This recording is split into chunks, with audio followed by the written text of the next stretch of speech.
Hi guys, welcome back to my channel. ಇವತ್ತು ಬೆಳಗ್ಗೆ ಎದ್ದು ಒಪ್ಪು ಮುಗಿಸ್ಕೊಂಡು ಬರುವಾಗ ಹಾಗೇ ನಾನು ಹೋಗಿ ಗೋಡಂಬಿ ದ್ರಾಕ್ಷಿ ತೊಗೊಬಂದೆ. ಇದು ಯಾಕೆ ಅಂತ ನೆಕ್ಸ್ಟ್ ಬ್ಲಾಗಲ್ಲಿ ಹೇಳ್ತೀನಿ. ಹಾಗೆ ತಿಂಡಿಗೆ ತಂದಿದ್ದು ತಿಂಡಿ ರೆಸಿಪಿ ನೆಕ್ಸ್ಟ್ ಬ್ಲಾಗಲ್ಲಿ ನಾನು ನಿಮಗೆ ಶೇರ್ ಮಾಡ್ತೀನಿ, ಓಕೆನಾ. ಇವತ್ತು ತಿಂಡಿ ಎಲ್ಲ ಮುಗಿಸ್ಕೊಂಡು ನಮ್ಮ ಸಾಹೇಬ್ರು ಏನಂತಾರೆ ಕೇಳಿಸ್ಕೊಳ್ಳಿ. ತಿಂಡಿಗೆ ಚೆನ್ನಾಯ್ತಾ?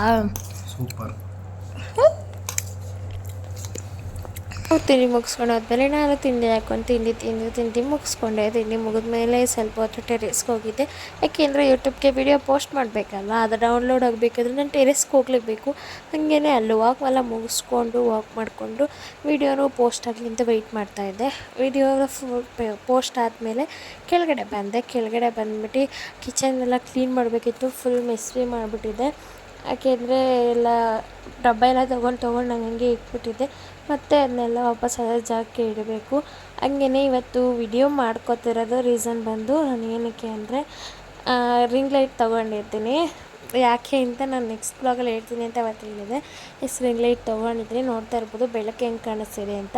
ನಮ್ಮ ಮನೇಲಿ ಬೆಳಕು ಕಾಣಲ್ಲ, ಅದಕ್ಕೋಸ್ಕರನೇ ನಾನು ರಿಂಗ್ ಲೈಟ್ನ ತೊಗೊಂಡಿದ್ದು ಅಷ್ಟೇ, ಬೇರೆ ರೀಸನ್ ಏನಿಲ್ಲ. ಆಮೇಲೆ ಬೆಳಗ್ಗೆ ತಿಂಡಿಗೆ ಅಂತ ಕಾಬೂಲ್ ಕಡಲೆನ ನೆನೆಸಿಕ್ಕನ ಅಂದ್ಬಿಟ್ಟು ನೆನೆಸ್ಲಿಕ್ಕಿದ್ದೆ. ನೆನೆಸೆಲ್ಲ ಇಕ್ಕಾದ್ಮೇಲೆ ಕಿಚನ್ ನೋಡಿಯಲ್ಲಿ ಈ ಥರ ಇರೋದನ್ನ ಎಲ್ಲ ನೀಟಾಗಿ ಕ್ಲೀನ್ ಮಾಡಿಬಿಡೋಣ ಅಂತ ಹೇಳ್ಬಿಟ್ಟು ಕ್ಲೀನ್ ಮಾಡ್ತಾಯಿದ್ದೆ. ಬಾಕ್ಸ್ಗಳೆಲ್ಲ ಇದ್ವು ಗೈಸ್, ಅದನ್ನೆಲ್ಲ ಮೇಲೆ ಹಾಕೋಣ ಅಂದ್ಬಿಟ್ಟು ಮೇಲಿಡೋಣ ಅಂದ್ಬಿಟ್ಟು ಮೇಲೆ ಇಡ್ತಾಯಿದ್ದೆ. ನಾನು ಮೇಲೆ ಹತ್ತಾಯಿದ್ದೆ, ನೋಡ್ತಿರ್ಬೋದು ಹೆಂಗೆ ಹತ್ತೀನಿ ಅಂತ. ಅದನ್ನೆಲ್ಲ ಆ ಪ್ಲೇಸ್ಗೆಲ್ಲ ಇಡ್ತಾಯಿದ್ದೆ. ಏಕೆಂದರೆ ಬಾಕ್ಸ್ ಎಲ್ಲ ಕೊಡ್ತೀನಲ್ಲ, ಹಂಗಾಗಿ ತೊಳೆದಿರೋನೆಲ್ಲ ಅಲ್ಲೆಲ್ಲ ಇಟ್ಕೊತೀನಿ. ಯಾವಾಗಲೂ ಮೇಲೆ ಹತ್ತಕ್ಕಾಗಲ್ಲ ಅಂದ್ಬಿಟ್ಟು ಈ ಥರ ಒಂದ್ಸತಿ ಕ್ಲೀನ್ ಮಾಡ್ಕೊಳ್ಳುವಾಗ ದಿನದಲ್ಲಿ ಯಾವ ಬೇಕೋ ಅವು ಮಾತ್ರ ಕೆಳಗಡೆ ಬೇಡ್ದಿದ್ದು ಮೇಲೆ ಇಟ್ಬಿಡ್ತೀನಿ. ಇನ್ನು ಕುಕ್ಕರೆಲ್ಲ ಬೇಕೇ ಬೇಕು, ಏಕೆಂದರೆ ಅಡುಗೆ ಎಲ್ಲ ಮಾಡೋದಕ್ಕೆ ಬೇಕು ಅಂದ್ಬಿಟ್ಟು ಅವನ್ನೆಲ್ಲ ಕೆಳಗಡೆ ಇಟ್ಕೊಂಡು ಎಲ್ಲ ಜೋಡಿಸ್ಕೊತ ಇದ್ದೆ. ಈಗ ಬಾಕ್ಸ್ಗಳನ್ನೆಲ್ಲ ಒರೆಸ್ಕೊಬೇಡ ಅಂದ್ಬಿಟ್ಟು ಎಲ್ಲ ತಕ್ಕೊತ ಇದ್ದೆ.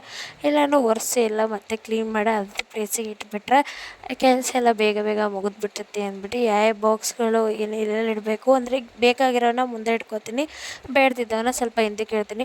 ಹಾಗೇ ಕಡಲೆ ಬೀಜ ಖಾಲಿ ಆಗಿದ್ದು ತಂದುಬಿಟ್ಟು ಫಿಲ್ ಮಾಡ್ತಾಯಿದ್ದೀನಿ. ತಂದಿದ್ದು ಫಿಲ್ಲೇ ಮಾಡಿರಲ್ಲ, ಹಂಗೆ ಇಕ್ಕಿದ್ದೆ, ಹಂಗಾಗಿ ಫಿಲ್ ಮಾಡ್ತಾಯಿದ್ದೀನಿ. ಆಮೇಲೆ ಅದನ್ನೆಲ್ಲ ಒರೆಸ್ಕೊಂಡು ಕೆಳಗಡೆ ಎಲ್ಲನೂ ಒರೆಸ್ಕೊಂಡು ಎಲ್ಲ ಮುಗಿದ್ಮೇಲೆ ಗ್ಯಾಸ್ ಕಡೆ ಎಲ್ಲ ಕ್ಲೀನ್ ಮಾಡ್ಕೊಳ್ಳೋಣ ಅಂದ್ಬಿಟ್ಟು ಗ್ಯಾಸು ಸ್ವಲ್ಪ ಗಲೀಜಾಗಿಬಿಟ್ಟಿತ್ತು. ಹಂಗಾಗಿ ಗ್ಯಾಸ್ ಹತ್ರ ಎಲ್ಲ ಒರೆಸ್ಕೊತಾ ಇದ್ದೆ. ನೀರು ಇಕ್ಕೊಂಡಿದ್ನಲ್ಲ, ಅದು ಪ್ಲೇಟು ಗಲೀಜಾಗಿದ್ದೆ, ಅದೆಲ್ಲನೂ ಒರೆಸ್ಕೊಂಡು ಎಲ್ಲ ಕ್ಲೀನ್ ಮಾಡ್ಕೊಂಡಿದ್ದೆ. ಆ ಕಡೆದು ಒಲೆ ಏನು ಗಲೀಜಾಗಿರಲಿಲ್ಲ ಜಾಸ್ತಿ, ಈ ಕಡೆದು ಮಾತ್ರ ಗಲೀಜಾಗಿತ್ತು. ಹಂಗಾಗಿ ಇದನ್ನು ಮಾತ್ರ ತೊಳೆಯೋಕೆ ಹಾಕ್ಬಿಟ್ಟು ಎಲ್ಲ ಒರೆಸ್ಕೊಂಡೆ. ಹಂಗೆ ಮೇಲ್ಮೇಲೆ ಆಗಿದ್ದಷ್ಟು ಒರೆಸ್ಕೊಂಡು ಎಲ್ಲ ಮಾಡಿಕೊಂಡೆ. ಪಾತ್ರೆ ಇತ್ತು, ಅವನ್ನೆಲ್ಲ ತೊಳ್ಕೊಳ್ಳೋಣ. ಮತ್ತು ವಿಡಿಯೋ ಮಾಡತ್ತೀನಿ ಅನ್ನೋದೆಲ್ಲ ಮಾಡೋಕ್ಕಾಗಲ್ಲ ಗೈಸ್, ಏಕೆಂದರೆ ಕಿಚನಲ್ಲಿ ನಾವು ಕೆಲಸ ಮಾಡ್ಕೊಳ್ಳೋದು ಸ್ವಲ್ಪ ಕಷ್ಟನೇ. ಆದರೂ ಇಷ್ಟು ವಿಡಿಯೋ ತೋರಿಸಿದ್ದೀನಿ ನಾನು ನಿಮಗೆ. ಇಷ್ಟ ಆದರೆ please subscribe to my channel. Bye guys.